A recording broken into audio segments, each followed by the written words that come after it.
La défaite est novatrice, la victoire est conservatrice.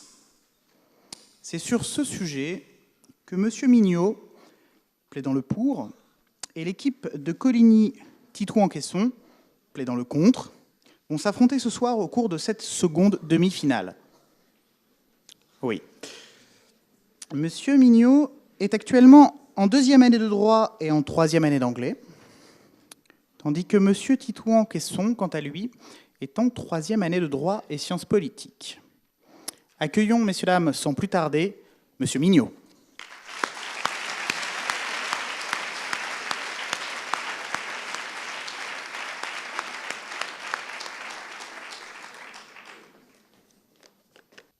Très estimé jury, par qui...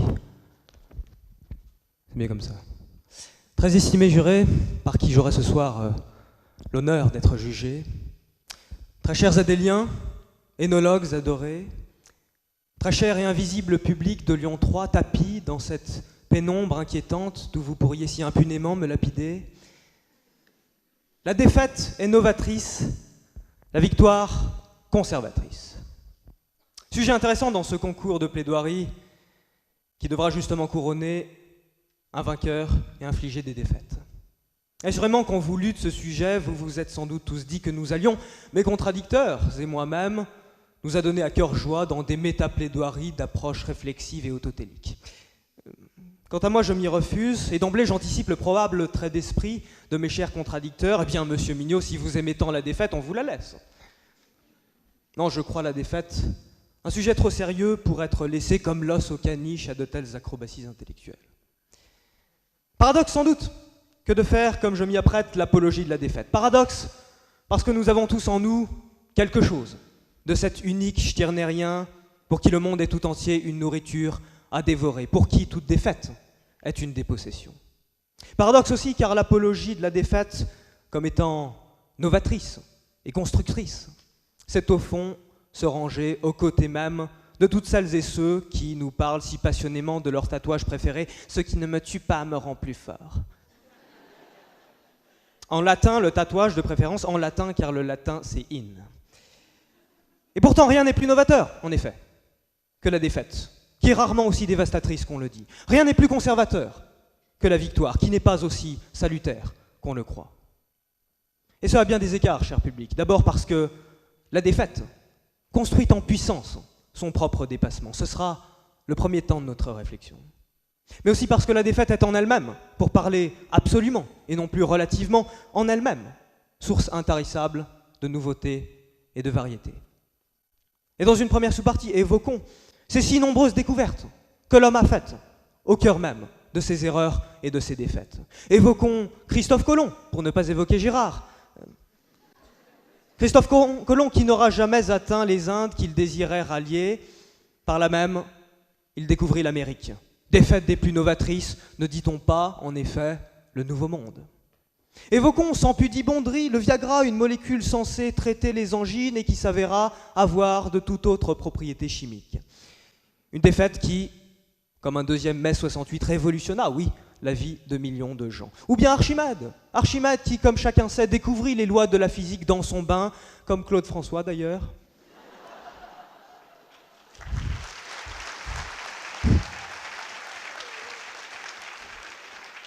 Ou encore la pénicilline. La pénicilline, simple pourriture qui était venue gâter une culture de micro-organismes. Le chimiste allait tout jeter à la poubelle. Et puis non, il ne le fit pas. Il a eu l'intuition géniale d'une victoire dans sa défaite, l'intuition que cette même pourriture pourrait avoir des vertus pharmaceutiques.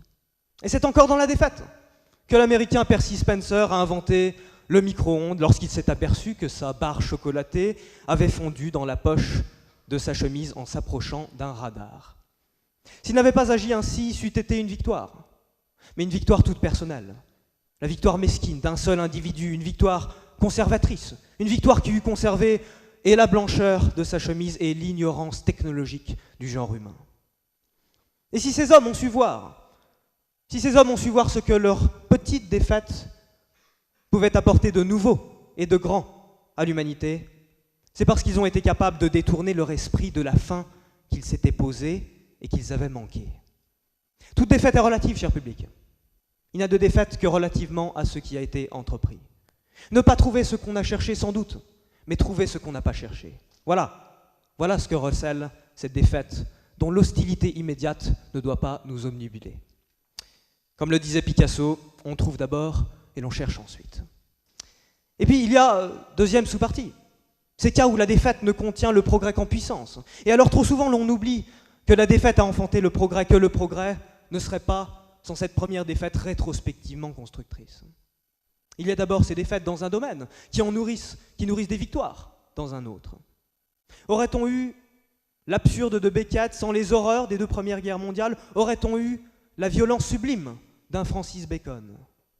Et nous honorons les impuissantes victimes de ces conflits en reconnaissant que leurs défaites n'auront pas tout à fait été vaines. Et puis il y a cette défaite si extrême qu'elle ne peut vraisemblablement en être que la dernière de son espèce. Une défaite si cataclysmale qu'elle appelle nécessairement sa négation future. Et alors c'est parce que la défaite est immense qu'elle est immensément novatrice. C'est le mal qui à jamais se discrédite aux yeux des hommes en se montrant dans toute sa nudité, dans toute sa vérité. L'Holocauste en est bien sûr l'exemple le plus frappant qui a inspiré le concept juridique des crimes contre l'humanité. Un concept qu'on eût préféré ne jamais devoir inventer, mais qui n'en est pas moins un progrès considérable. Ainsi va l'histoire, comme le pensait Hegel, ainsi court-elle vers sa propre fin, ralentie, bien souvent refoulée parfois, poussée dans des retranchements où elle ne croyait plus revenir, mais dont les défaites successives sont l'étoffe même de son ultime et indubitable triomphe. Mais il faut aller plus loin encore, cher public, plus loin. La défaite n'est pas seulement le signe prodromique d'une victoire latente à venir dont elle pose les nécessaires fondements. Car alors la défaite n'aurait de valeur que transcendée. Elle ne serait novatrice que parce qu'elle permette en puissance sa propre neutralisation future. Et pourtant la défaite est bien davantage encore. Et ce sera le second temps de notre propos. La défaite, qu'est-ce que c'est au juste? C'est l'arrachement brutal de soi à soi. C'est cet abîme, ce chasme effroyable qui s'ouvre béant entre, d'une part, mon moi actualisé et d'autre part, mon moi projeté. D'ailleurs, j'aime mon moi. Oui, dans la défaite, nous sommes comme cet être morcelé dont nous parle Platon dans son mythe de l'androgyne, métaphore étiologique qui s'applique aux sentiments amoureux mais qu'on pourrait aisément étendre à toutes les formes de désir humain, même les plus viles, même les plus triviales.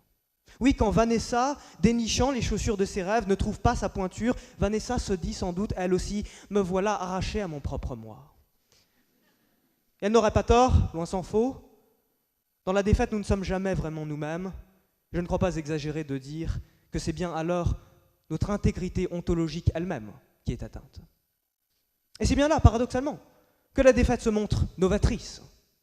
Car s'il est bien une chose, cher public, s'il est bien une chose qui ne connaît ni langueur, ni monotonie, c'est bien la souffrance. S'il est une chose à laquelle on ne s'accoutume jamais, c'est bien cette souffrance qui suit de si près la défaite.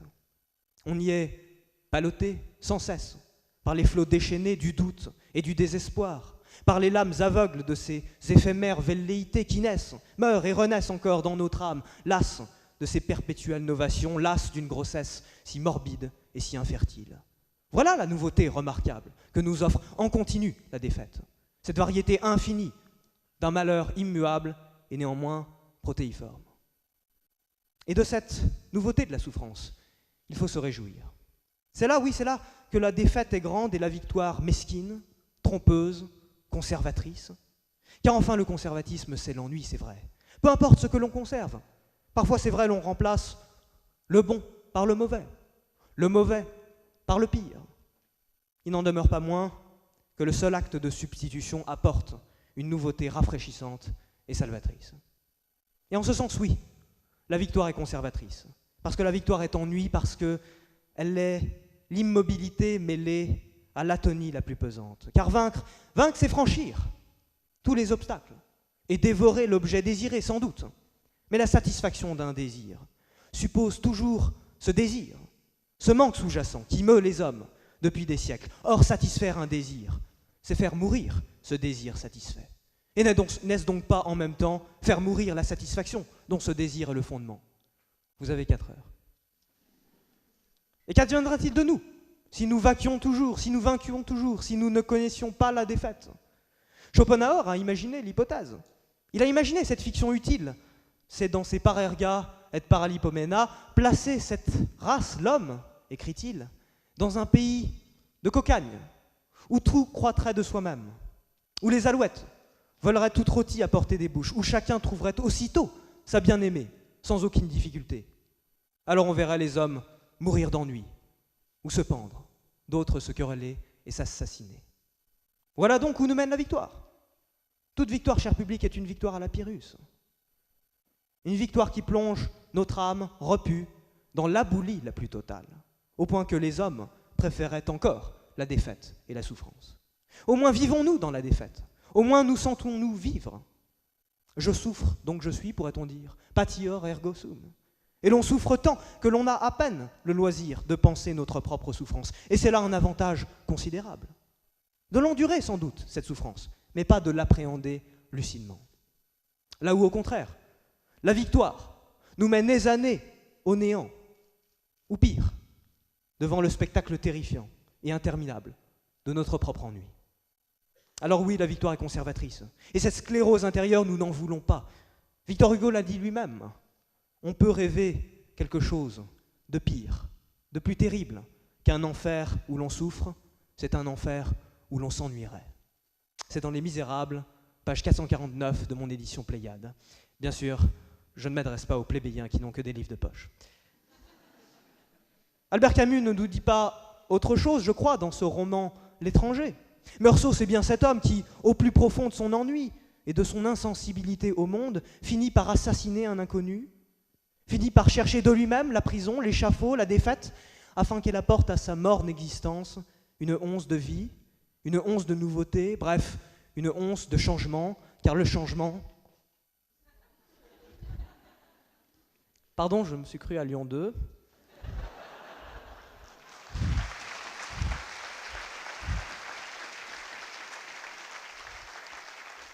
Mais de nouveau, poussons encore plus loin, dans notre seconde et dernière sous-partie. Nous l'avons dit, la défaite n'a pas besoin d'être dépassée pour être novatrice.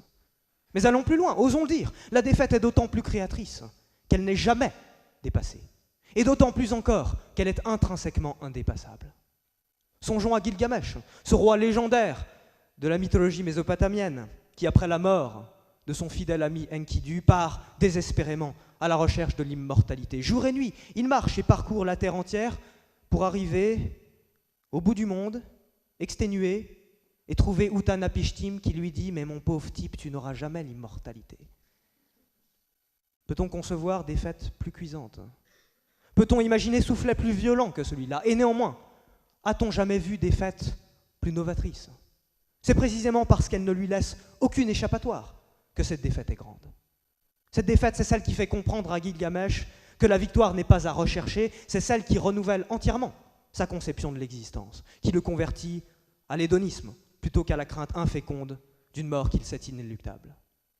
Et mieux encore, il y a Sisyphe. Sisyphe qui n'en a jamais fini de pousser son rocher, le BTP n'en était qu'à ses débuts. Oui, Sisyphe qui incarne la forme parfaite et parachevée de la défaite humaine. Défaite de tous les instants, toujours pareille à elle-même, jamais neuve, me direz-vous, conservatrice en somme, et non pas novatrice. Oui, semble-t-il. Semble-t-il, et pourtant, Camus avait 1000 fois raison, je crois, de le dire, il faut imaginer Sisyphe heureux. Car des entrailles de cette monotonie, de cette itération éternelle, naît quelque chose d'inédit. Le détachement du sujet vis-à-vis de son propre fatum, trop écrasant pour l'être réellement, un fatum qu'il ne comprend que trop bien et qui par là même lui ouvre une perspective nouvelle sur le monde. Si le destin acharné, se disait-il sans doute, si le destin acharné doit ainsi me défaire et me rapetisser pour l'éternité, alors c'est que je suis invincible dans ma petitesse. Je ne parle pas de la mienne. C'est en somme une défaite qui atteint un degré si paroxystique qu'elle en change de nature et qu'elle en devient une victoire. Alors oui, cher public, la défaite est résolument novatrice. Novatrice parce que le progrès a besoin d'elle, parce que le progrès est toujours dialectique. Novatrice enfin parce que la défaite seule nourrit ce bouillonnement vital qu'est la souffrance et qu'il faut 1000 fois préférer à la sclérose conservatrice de la victoire. D'ailleurs, n'est-ce pas ainsi que toutes les histoires se finissent? Blanche-Neige, après bien des défaites, bien des infortunes, trouve enfin son prince charmant et l'épouse dans la félicité la plus totale. Et là, le rideau tombe. Acta est fabula, allez-vous-en. Aucun romancier, aucun dramaturge n'a envie de montrer ce qui se passe ensuite, de montrer ce rien effroyable qui suit de si près la victoire. Et aucun spectateur n'a envie de le voir. Je vous remercie.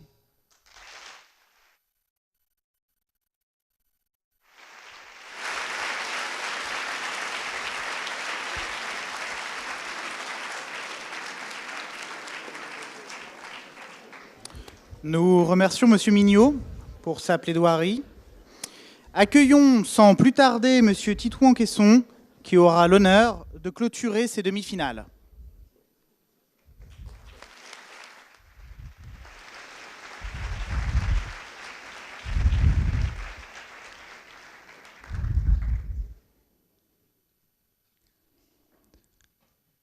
Août 14. Rappelons-nous, la France est menacée.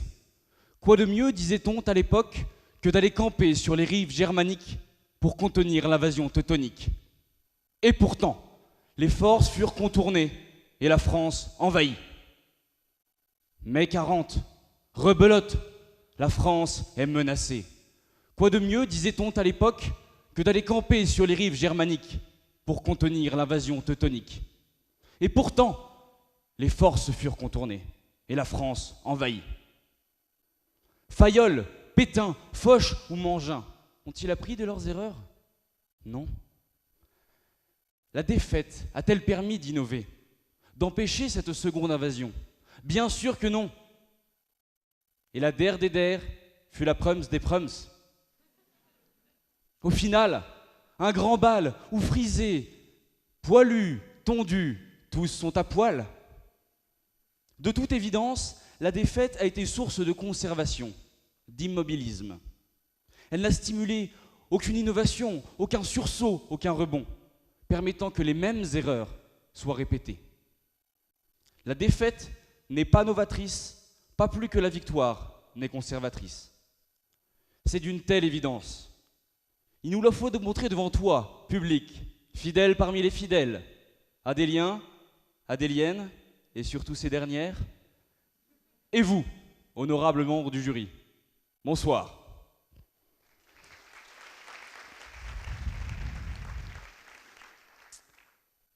La défaite est novatrice, la victoire est conservatrice.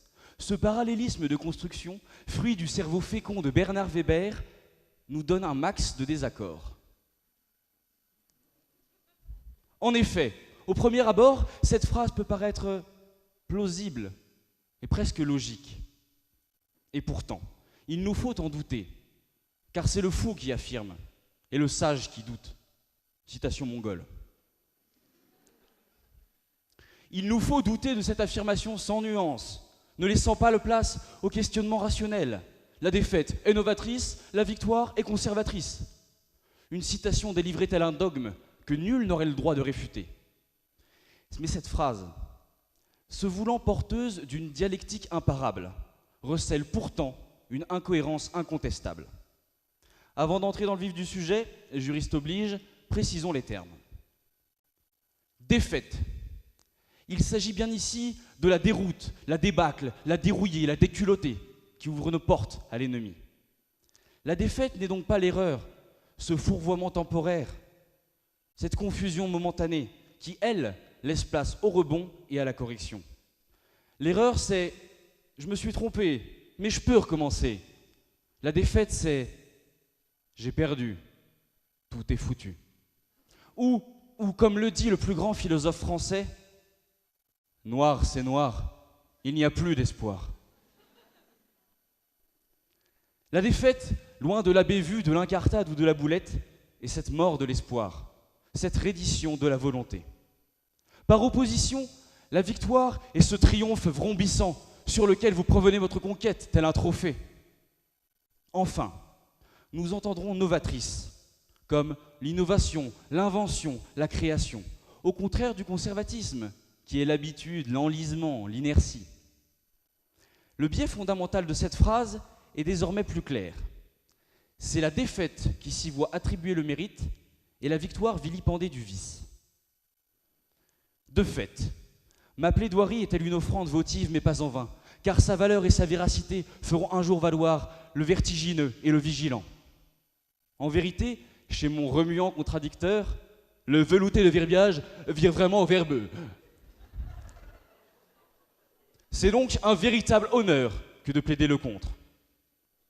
Dénonçons d'abord qu'en plus de contenir une erreur ontologique, cette formule est une véritable invitation à la défaite. Ensuite, loin de l'innovation, nous montrerons que la défaite est souvent une parfaite conservation, quand la victoire demeure, elle, une source de création. Premier point, erreur ontologique et invitation à la défaite. La défaite est novatrice et la victoire conservatrice. Ma première dénonciation de cette citation est l'emploi du verbe être. Être, un emploi qui identifie arbitrairement défaite à innovation et victoire à conservation. Cette identification est contradictoire avec tout ce que vous ressentez pour ces deux termes, car en vous, la victoire est quelque chose de fondamentalement positif et la défaite péjorative. C'est donc ici une véritable opération de subversion sémantique que tente Bernard Weber. Elle réussit dans un premier temps parce qu'elle est charmante, rassurante. Mais La Fontaine nous avait prévenu. L'homme est de feu pour les mensonges, il est de glace aux vérités. Soyez donc absorbés par ce magnum argumentaire qui va suivre. La phrase de Bernard Weber est une véritable invitation à la défaite, une véritable subversion sémantique, dont on admet d'abord la plausibilité parce qu'elle nous rassure. En effet, si la défaite est novatrice et la victoire conservatrice, alors tout ne va pas si mal, car perdre, c'est se renouveler, et vaincre, c'est s'enliser. Si cette perspective nous rassure, c'est bien parce qu'elle nous ôte la pression de la réussite.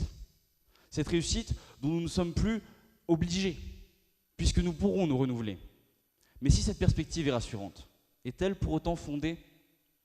Chacun ici ressent que non. Et pour cause. L'être profond d'une défaite n'est pas sa puissance novatrice, car établir cela, c'est définir le phénomène par ses conséquences. L'être profond d'une défaite est au contraire conservateur, car si l'on a perdu au final, n'est-ce pas le produit de notre maintien dans la chute, de notre entêtement dans le fiasco, de notre constance dans l'erreur? Par opposition, l'être profond d'une victoire n'est pas sa dimension castratrice, évidemment. L'être profond de la victoire est au contraire novateur. Car si l'on triomphe au final, n'est-ce pas que l'on a su inventer, créer, innover face à l'adversité pour s'imposer au final? En plus de dysfonctionner, cette maxime, la défaite est novatrice, la victoire conservatrice, contient une conclusion implicite, une déduction sournoise. La victoire n'est pas si bonne et la défaite pas si mauvaise. Ma deuxième dénonciation vise précisément cette sournoise déduction, véritable incitation à l'échec, car il s'agit bien là d'une invitation à la défaite. Il faudrait, pour parvenir à réussir, être d'abord défait. Mais alors, pourquoi ne pas souhaiter l'échec? Pourquoi ne pas souhaiter la défaite, dont celle-ci naîtrait l'innovation? La défaite serait novatrice. Appliquons cette conclusion à la vie de tous les jours. Imaginons notre cher doyen, au discours de bienvenue aux étudiants en première année, leur dire: chères étudiantes, chers étudiants, vous êtes les inventeurs de demain. Je vous adresse donc tous mes vœux d'échec pour cette année. Quel soit le fiasco le plus complet dont naîtra votre réussite future. Absurdité. Absurdité. Dire que la défaite est novatrice, c'est ne pas avoir confiance en la pure puissance de l'homme, en son activité créatrice. C'est refuser de reconnaître le talent inné du petit Mozart, qui à 5 ans, sans connaître la moindre défaite, révolutionnait déjà la composition musicale. Imaginons la réaction du père du petit Wolfgang, prenant celui-ci en flagrant délit de réussite. « Nein, Wolfgang, cesse de réussir, tu dois d'abord échouer pour pouvoir enfin innover. » L'échec, seule voie du succès, c'est absurde, assurément. La défaite est inscrite dans le passé. La victoire se dessine dans l'avenir. Laquelle des deux est dans l'optique d'innover? s'interroger sur sa défaite, examiner les causes de celle-ci, le pourquoi de sa survenance. C'est un examen du passé, qui n'est en rien novateur. Pourquoi ai-je perdu? Pourquoi ai-je échoué? Autant de questions que le brave Mélenchon doit aujourd'hui se poser. Vous savez, Mélenchon, celui qui, comme les toilettes d'un petit bouchon lyonnais, est au fond, à gauche.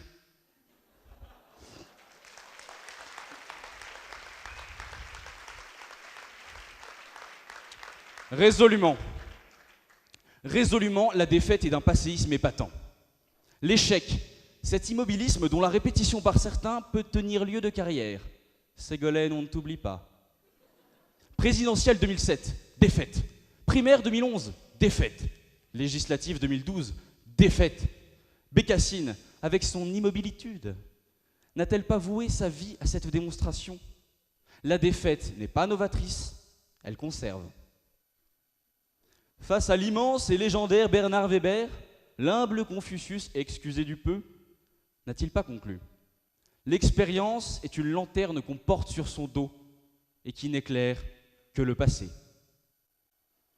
L'être profond de défaite et victoire conteste donc la tentative de subversion de Bernard Weber, qui, loin de rassurer l'homme, le trompe. On ne peut que dénoncer cette formule qui nous invite à la défaite, laquelle, on l'a vu, est loin d'être source d'innovation. La défaite, la vraie, est destructrice. La victoire, la vraie, demeure créatrice. La défaite n'est pas novatrice, cela est entendu. Pire, elle est même destructrice. Dans le domaine militaire, sans parler du revers, de la retraite, qui ne sont que les pendants guerriers de l'erreur, la défaite est une destruction de l'appareil militaire. La debellatio, c'est-à-dire la destruction totale, est le symbole parfait de la défaite parfaite. Et allez demander aux Carthaginois, décimés par la toute-puissante Rome, allez questionner les Allemands de l'Est quant au cortège de mort et d'extinction que défaite transporte. Allez leur dire qu'elle permet le rebond, qu'elle est source de réaction, quand elle ne fut pour eux que puanteur et exhalaison. Gide l'a formulé. Perdre, c'est connaître le vide. Et du vide ne vient pas l'innovation. Et pour nous, pour chacun de nous, il y aura bien une défaite totale, la mort. La mort, cette défaite terminale, irrémédiable, dans laquelle le conservatisme a une place majeure. Depuis la nuit des temps, n'embaume-t-on pas les morts? L'embaumement n'est-il pas, comme cette phrase de Bernard Weber, une pratique rassurante qui vise à conserver les corps dans un état proche de celui qu'ils avaient du vivant? Conserver, quelle pratique défaitiste! Un de mes très bons amis, face à la défaite morbide, pratique au contraire la positive attitude. La dernière fois que je l'ai vu faire, il a crié d'une voix forte « Lazare, sors !» Et Lazare est sorti, les pieds et les mains liés de bandes, le visage enveloppé d'un linge. Jésus me dit alors « Délie-le, délie-le et laisse aller, afin qu'il puisse innover », a-t-il quasiment ajouté. Ainsi, la seule victoire sur la mort fut la plus grande innovation de tous les temps, la résurrection. Pour une victoire novatrice, c'en est une. Car oui, la victoire, la vraie, celle qui n'est pas gâchée par l'assoupissement satisfait, celle qui échappe à l'écueil de la relaxation dont Wellington et Napoléon nous préviennent, cette victoire-là est une véritable source de création. La victoire de la Révolution française en est une parfaite illustration.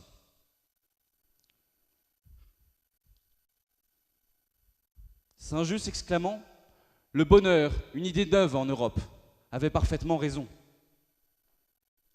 Loin d'être conservatrice, cette victoire de la Révolution française portait en elle une innovation, le progrès.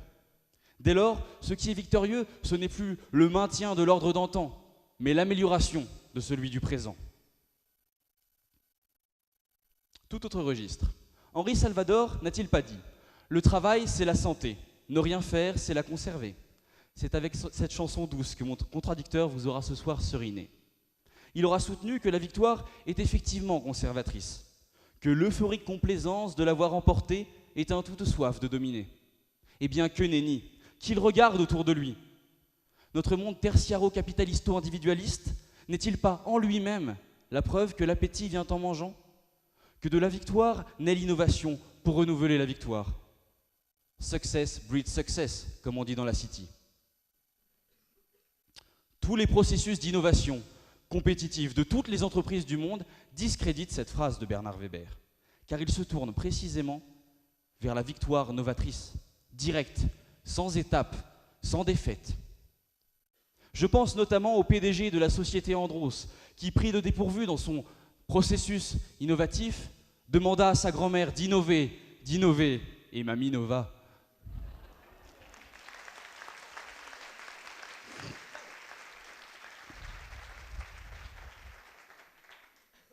Pour Platon, et ce n'est pas rien, la victoire sur soi est la plus grande victoire. Et comment se vaincre soi-même? Comment dompter ses défauts si l'on ne fait pas œuvre de conversion? Si l'on ne se réinvente pas chaque jour? La plus grande des victoires, elle-même, oblige l'homme à être novateur. La plus grande des victoires, c'est finalement de sortir de son propre enlisement. De sortir de cet enlisement pour éviter la défaite que sa préservation représente. En définitive, cher jury, cher public, ce que vous éprouviez après la plaidoirie de mon contradicteur a dû vous terroriser.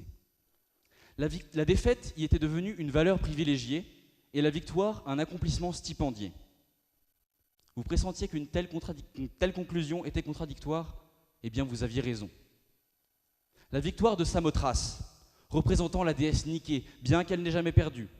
L'amour de Paul Cézanne pour son ex, la sainte victoire, ne sont-ils pas preuves que triomphe et création ne font qu'un?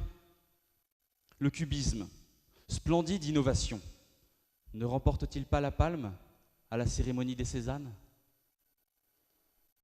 La Fontaine, le chêne et le roseau. Cette fable résout le problème qui nous accable. La défaite du chêne, la victoire du roseau. La défaite est conservatrice, la victoire novatrice. La victoire est souplesse, la défaite rigidité. Le fiasco est conservateur et le triomphe novateur. Merci.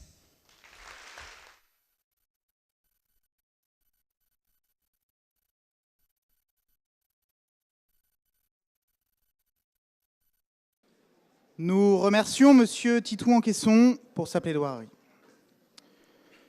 Le moment est arrivé pour notre jury d'exception de se réunir afin de délibérer. Ils vont avoir la difficile tâche de définir les deux finalistes de cette 21e édition du concours de plaidoirie. Nous allons donc laisser le jury se retirer. Souhaitons-leur de bonnes délibérations. Et nous vous prions de rester à votre place le temps de leur sortie, ainsi que durant l'annonce de l'entracte. Merci.